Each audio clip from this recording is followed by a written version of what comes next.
வணக்கம் உறவுகளே. இது எருக்க செடி. இந்த எருக்க செடி வந்துட்டு ஏற்கனவே ஒரு வீடியோ போட்டிருக்கேன், இது எல்லாருக்கும் தெரியும். இது வந்து வெள்ளை கலரும் கொஞ்சம் பழுப்பு கலரும் கலந்த மாதிரி இருக்கும் இதோட பூ. வெள்ளை எருக்கம் வந்துட்டு கோவிலில் பார்த்துருக்கேன், நாகப்பட்டினம் மெய்கண்டமூர்த்தி சுவாமி கோயிலில். அப்புறம் திருப்பூரில் எல்லாம் வந்துட்டு பரவலாக எல்லா இடத்துலையும் அந்த செடி இங்கே இருக்கிற மாதிரி திருப்பூரில் அந்த செடி இருக்கும்.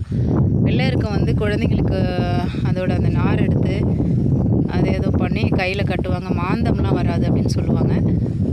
இப்போ இதில் உள்ள அந்த கொடிகள், இந்த பூக்களை பார்த்தீங்களா, இது பாலக்கொடின்னு சொல்லுவாங்க. இதோட கரெக்டான பேர் எனக்கு தெரியல. இந்த பாலக்கொடி கீரையை சாப்பிட்லாம் அப்படின்னு சொல்லியிருக்காங்க. ஆடுங்களாம் ரொம்ப விரும்பி சாப்பிடும். இந்த பூக்கள் வந்து அவ்வளோ ஒரு அழகாக இருக்கும். காய்கள் வந்து நீட்டாக கோவப்பழம் மாதிரியே பச்சை காய்கள் இருக்கும். இந்த கொடி பாருங்கள், இதில் வளர்ந்துருக்குது.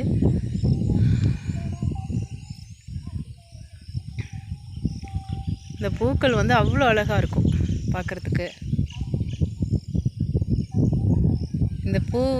இந்த கலர் வந்து இது உள்ளேயே ஒரு பூ இருக்கிற மாதிரி இருக்கும். இது மொட்டு, குட்டி மொட்டு.